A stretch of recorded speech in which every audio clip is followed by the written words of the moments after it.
କରିବାକୁ ଚାହୁଁଥିଲେ।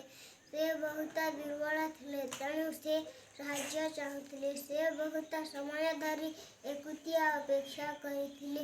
କିଛି ସମୟ ପରେ ସେହି ବାଟ ଦେଇ ବହୁ ସଂଖ୍ୟକ ସ୍କୁଲ ପିଲା ଯିବାକୁ ଲାଗିଲେ। ସେମାନେ ବୃଦ୍ଧ ମହିଳାଙ୍କୁ ଦେଖିଲେ ଏବଂ ହସି ଦେଇ ପରସ୍ପର ମଧ୍ୟରେ କଥାବାର୍ତ୍ତା ହୋଇ ସେଠାରୁ ଚାଲିଗଲେ। ସେମାନେ ସ୍କୁଲରୁ ଘରକୁ ଫେରୁଥିଲେ। ପୁଣି କିଛି ସମୟ ପରେ ଗୋଟିଏ ଛୋଟ ପିଲା ସେହି ବାଟ ଦେଇ ଯାଉଥିବା ସମୟରେ ସେ ବୃଦ୍ଧ ମହିଳାଙ୍କୁ ଦେଖି ତାଙ୍କ ପାଖକୁ ଆସି କହିଲା, ମାଉସୀ, କ'ଣ ଆପଣ ରାସ୍ତା ପାର ହେବାକୁ ଚାହୁଁଛନ୍ତି କି? ଚାଲନ୍ତୁ, ମୁଁ ଆପଣଙ୍କୁ ରାସ୍ତା ପାର କରାଇଦେବି। ତାପରେ ପିଲାଟି ବୃଦ୍ଧ ମହିଳାଙ୍କୁ ରାସ୍ତା ପାର କରାଇଦେଲା। ରାସ୍ତା ସେପଟକୁ ଯାଇ ବୃଦ୍ଧ ମହିଳା ପିଲାଟିକୁ କହିଲେ, ଭଗବାନ ତୋର ମଙ୍ଗଳ କରନ୍ତୁ। ପ୍ରକୃତରେ ପିଲାଟି ବହୁତ ଗରିବ।